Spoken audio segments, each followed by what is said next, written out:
Hey everyone. Okay, we are just going to wait a few minutes until I get Dena on here, and we are going to talk all about lab work. I'm so excited. This is something that I have been doing and have been on a journey for about a year with, and I'm so excited for Dena to hop on. All right, Dena, I need you to request. There we go.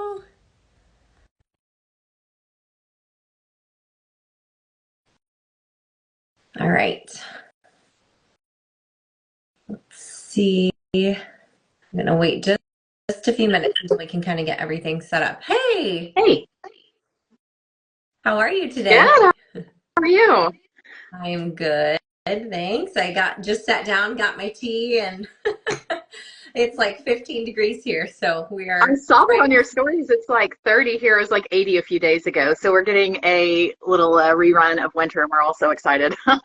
Yes, I know. I feel like I have a lot of friends in Texas who were like, their kids were just like dying to be in the snow, Oh so I yeah. get it. It's fun. Okay. Well, we can just go ahead and get started Yeah. because this is being recorded and will be saved on my feed, and we'll figure out how to get it out to everyone. So first and foremost, thanks to everyone who has joined us. We did get some questions, so Dena, I have added those, and we'll kind of go through those. But first, I'd love for you to just introduce yourself. I feel like I've known you now for a couple of years through some mutual friendships, but Yeah. would love to just hear a little bit about your background and credentials and how you got Yeah, into okay. the Well, I am Dena Norton. I'm a registered dietitian. So I kind of had my first career and then my second career. So my first career was very much inside the traditional medical system, got my degree, started my career in an outpatient setting, loved it, learned a lot. It was great for what it was.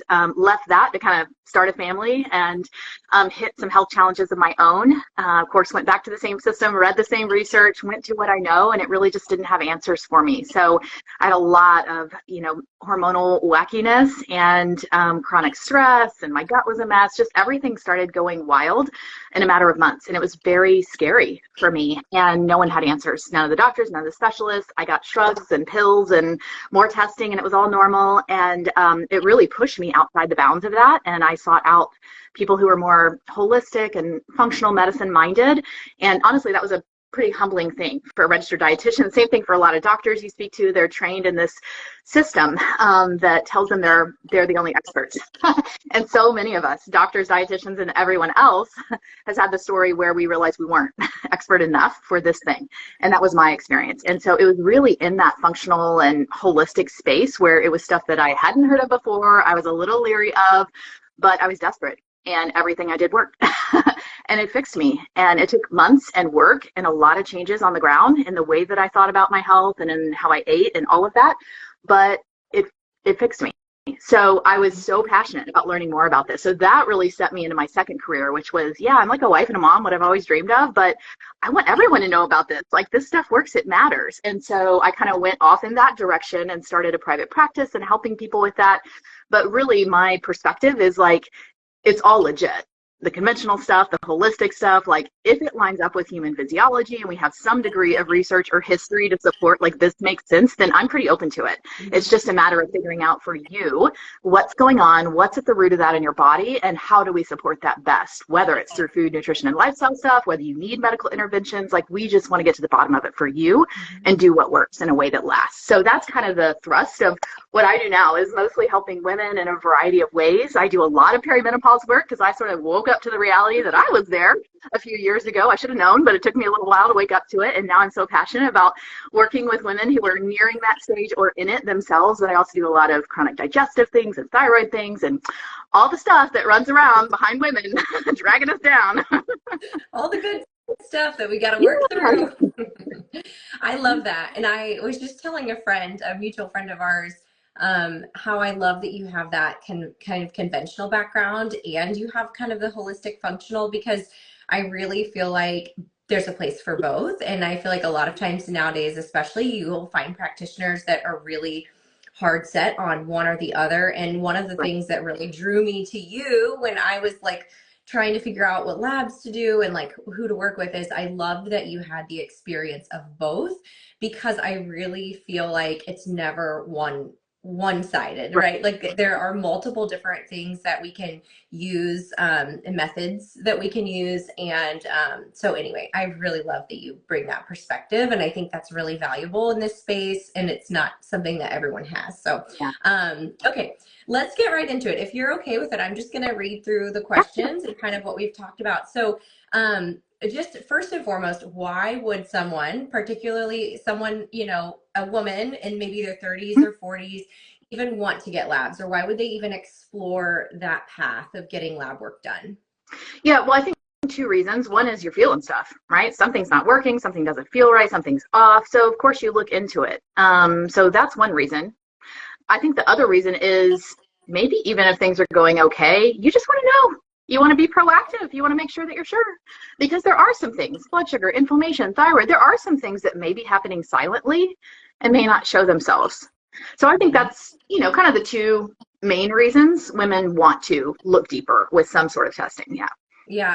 And I love too that I feel like it gives you the information that you don't have. A lot of times when we see supplementation, or we're even thinking about what to take, we know that we might need some vitamins and Mm-hmm. some supplements, but unless you really have the data and the numbers and you can Mm-hmm. actually look at it, you're kind of just guessing, is how I Mm-hmm. kind of feel about it. Yeah. So yeah, I think that gives us a lot of clarity Yeah. in an area where we Yeah, I can. Okay, so how do you choose a provider to do the labs? This was a question that anytime that I share about my experience working with you, people are always like, well, how do I choose a provider? Like, can I just go through my general practitioner? Can I go through my OBGYN? Do I reach out to Dena? Like, how do we kind of even get started choosing a provider to do labs Yeah. with? Well, I think the nice thing about lab work, we're talking mainly about blood work here, is it's so widely accessible. Like any licensed provider can order this stuff for you. It really comes down, and you can order it yourself in a lot of cases. There's a lot of direct to consumer outlets. It really just comes down to, is that provider willing to test what you want? Not just TSH, but the whole panel, this kind of thing. Are they willing to order what you really want to order and what you need to see? Are they able to interpret it in a way that's helpful to you? Or just like, if it's normal, they're going to be like, I guess you're fine. And then what's it going to cost you? Which is a real question. We're all real people. So I definitely work with a lot of people who are like, I have a doctor who's willing to order stuff and I get insurance. Can I just, and I'm like, sure, here's a list, see what we get. We can always come behind that and send you a link to the last 3 you didn't get or weren't covered or whatever. So yeah, any provider can order. It's really more about like advocating for the test that you want, and then knowing what to do with those results when you get them. And I think that's where a lot of people seek someone out like myself or, other providers who are more integrative or holistic in nature, because we tend to look a little closer at those numbers. We want to read between the lines and understand how that fits with your symptom picture. And we maybe have done more advanced training on like the nuances of lab work and how to squeeze out more information from basic numbers and not just go by the reference ranges, which are largely based on like population averages from decades ago. I mean, with exceptions, but generally speaking, those aren't what you want. Like, you don't want to be the average Westerner, I guarantee you. So we really want to know more about what those results mean and where we want you to be and how that lines up with your life, your symptoms, your picture. Yeah, that's great. So there are kind of two paths, like the person who just wants to work wholly with you and you can order labs they can use. I know you've mentioned Quest before, like there are all these kind of independent labs that someone could just only work with you, Dena. They could contact you and do lab work that way, or the route that I went, because I didn't want to pay out of pocket for all of that. I knew I might pay out of pocket for some, was going to an OBGYN or a general practitioner and saying, here are the things that I would like. And then, getting that part covered under insurance and then paying out of pocket for like you giving the more, results. The time with me to kind of review. Okay. And in your case, it's like the best case scenario, which happens sometimes where people are like, boom, she ordered it, they paid, this is great. I'm just going to pay for time with you to help you, have you help me understand it. That's amazing. Sometimes though, what happens is even with good insurance plans, like this happened last week, somebody was like, okay, I checked with a functional medicine doc, and like, these few are ordered, but it's going to cost me like $500 or $600 to get the rest of it. And I'm like, yikes, let's send you a link for less than half that. So I think, if you are looking at more comprehensive things, or you kind of screen the insurance route and it's like, ooh, that was more than I thought, I think you should like pause and check in with someone like myself or look at direct to consumer stuff, because it's a competitive market out there, and there are a lot of ways to get really pretty deep discounts. Yes, you pay out of pocket, but it might be less than your insurance, you know, is going to leave you with. It just kind of depends on your plan. So that's something that like I'm always happy to like send you a link, help you price this, give you a list for your doctor, because each person has to really, you don't want to pay more than you have to when you want to get what you want. So yeah, we kind of just figure it out with each person. But a lot of times the best thing to start with is just like reach out, like I'm a real person, send me a DM, let's hop on a real phone call, like let's talk about what you need, what you want, and figure out like how do we do it. And you can check on some things if you want and come back and we'll figure it out. It's not like you have to sign up for the whole thing and take it, you know, full bore. We can sort of figure out the best way to do it. Yes. I love that. I appreciate that because as someone who has worked in the medical background, and I feel like I'm pretty proficient in terms of knowledge around some functional health stuff and lab work that you might want done. It's still the whole like insurance network and paying out of pocket for things, like it's confusing. So it makes sense that this is the question that I get the most is like, how do I even start doing this? So it sounds like there are multiple different ways. It kind of just depends on what kind of insurance you have, what your goals are, how much you want to spend. And of course, we can always talk to Dena and she will direct us to the to what would make the most sense. I don't have to get into it, but you know, we're talking mainly about blood work, but there are like functional medicine tests, like maybe we send you a stool test to your home if you're that person. Maybe you need to ask your doctor about a certain imaging scan or something like that. So those are things that we're always like combing through what we know about you and referring out or ordering other stuff. But that's like secondary, additional, deeper, different. I think the blood work is what a lot of people are very interested in, and it's a good first step for a lot of people because it's reasonably affordable, it's very accessible, and we can glean a lot of information from pretty basic blood work if we know how to interpret it. Yes, exactly. I know I felt like very lucky. I had kind of this like whole conversation built up when I went to see my OBGYN nurse practitioner to like, because for me to be able to do the labs, I had to be seen. I couldn't just have the labs done. Right. And so I had like this whole conversation built up, like this whole, like I was going to give my whole case basically of like why I needed to have these labs.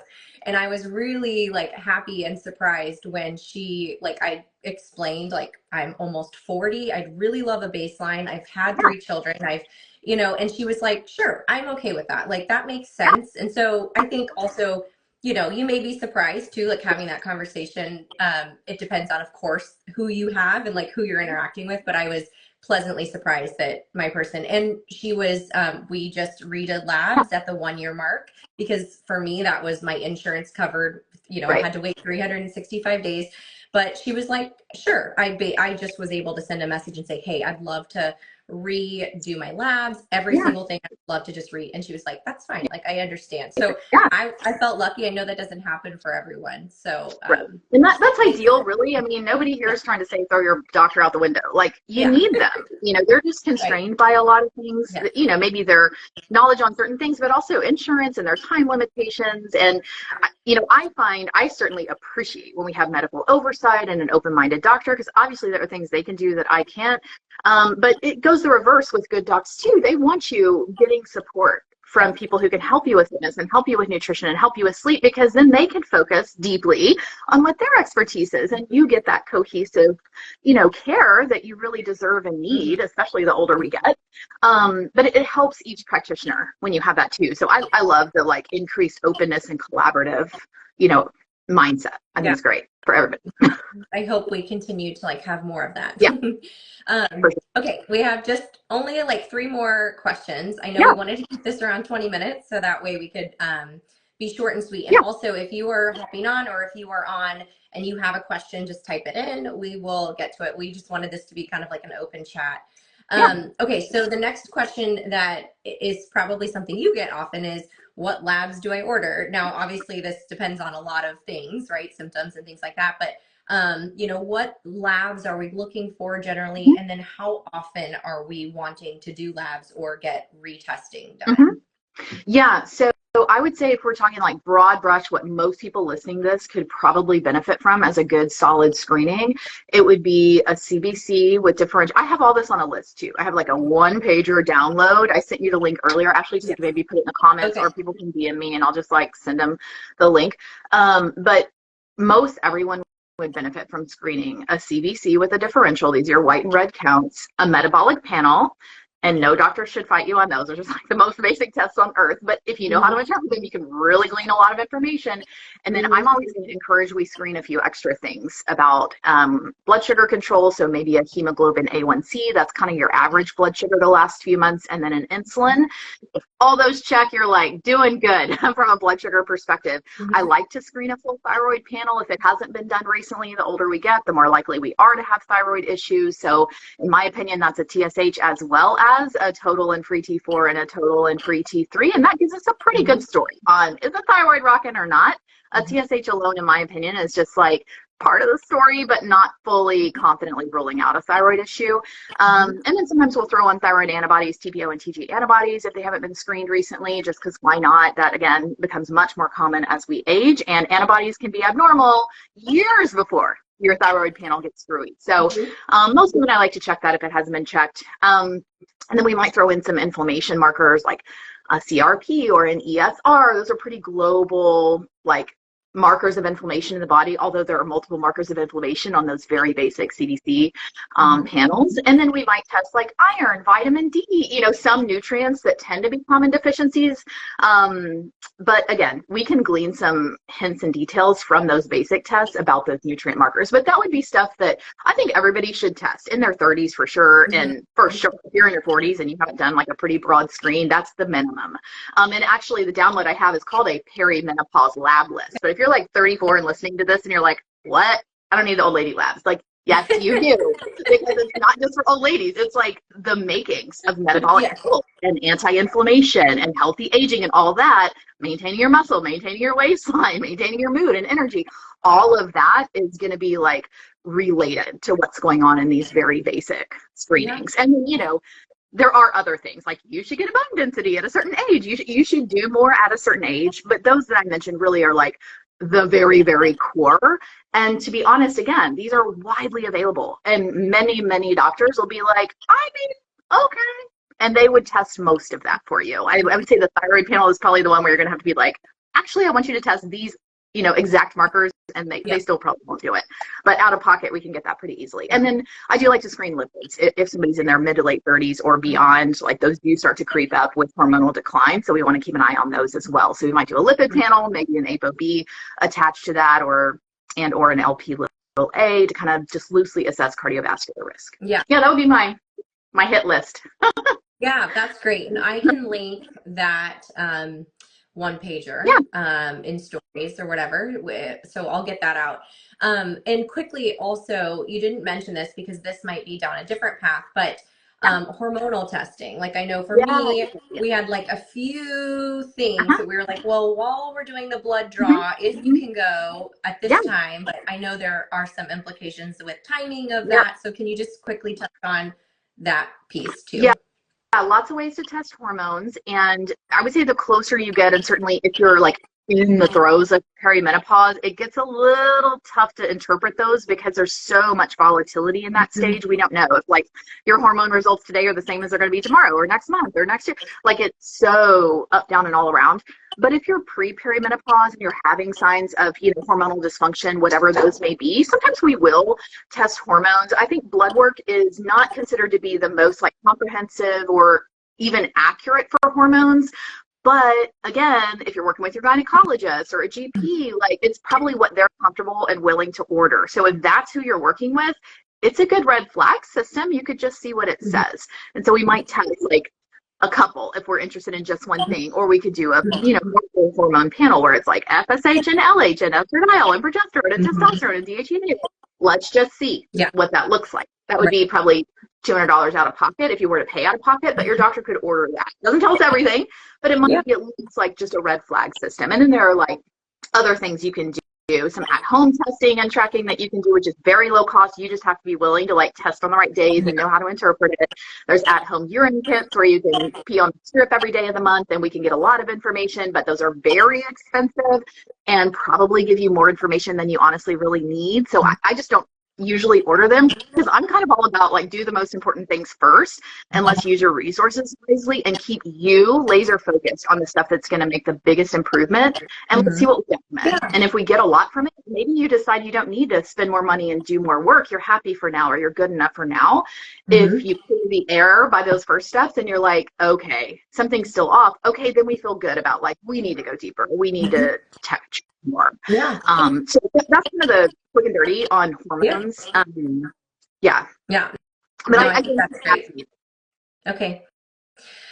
So we had this question, like, what do our labs mean? And I think we can kind of like ask that question in a way of, how do you interpret them? Like what's your process? I really loved when you got my labs, and the first thing that you said before you even went into any of the lab work or the supplementation of vitamins, minerals was lifestyle change. And you said, let's add some restful practices into your life.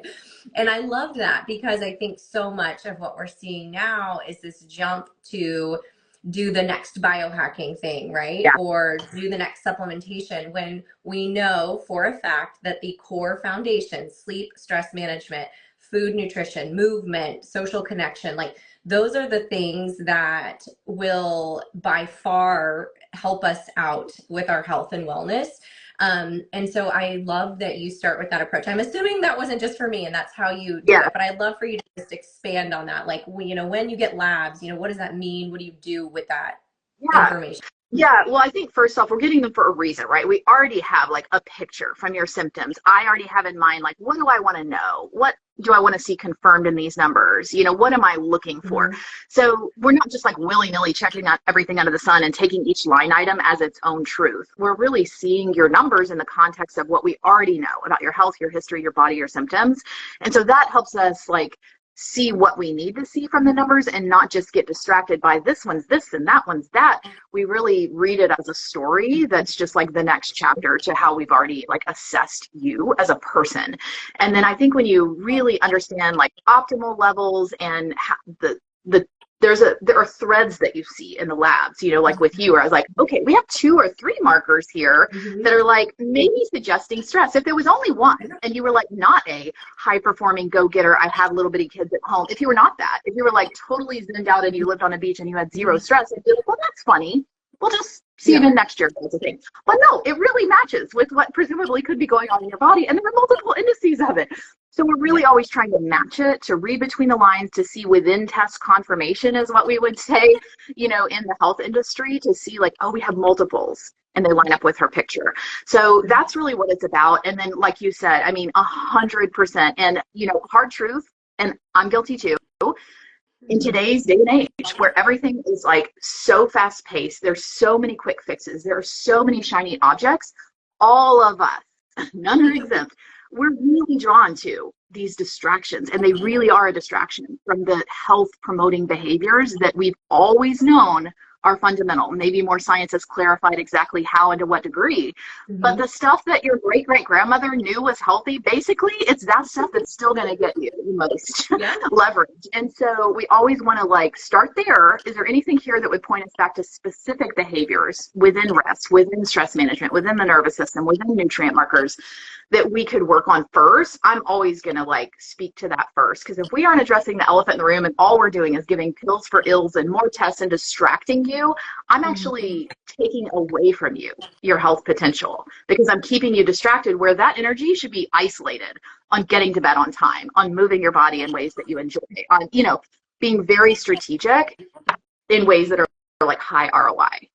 So that's kind of my thinking when I'm looking at labs. But I think, with conventional medicine, the sort of trope there is like, oh, I mean, it's all black, nothing's red, I guess you're fine, see you next year. The trope with like functional medicine, which has gone in some cases pretty off the rail, is like we test everything. Your test bill is so high, you get so much information, no human needs that much. And like every line item is meaningful, and there's a recommendation to like change this, usually take this out of your diet, or do this thing and take these 2 pills for the, and it's like, really nothing.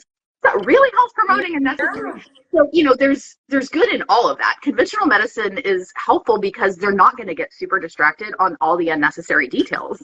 Functional medicine is great because it's going to bring to light things you never would have looked for. But both of them are prone to sort of this, like, these extremes. And so I think it's really good to, like, sit in the middle of that and try to Mm-hmm. piece out what makes sense for you and just start there. You could always do more later, but if you start with the basics, you could rerun a lot of those tests in 3 months, maybe 4, and you should see notable improvement as well as in how you feel. I mean, that's Mm-hmm. enough time to, like, get a leg up and get confirmation that, like, I'm focused on the right things and I'm moving in the right direction. I mean, I'm done, but I should have enough feedback that, like, okay, this is where I need to be for now.